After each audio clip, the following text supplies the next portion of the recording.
चितरंजन यूरों के करना प्रणाम करना जोहार। चितरंजन यूरों के करना प्रणाम करना जोहार। मुरमा से आए गिले हमर गाँव में सबके बाताए लगल धर्म डहर रे। मुरमा से आए गिले हमर गाँव में सबके बाताए लगल धर्म डहर रे। चितरंजन यूरों के करना प्रणाम करना जोहार।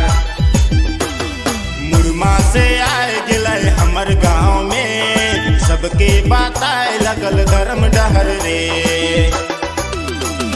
मुरमा से आए गिले हमर गाँव में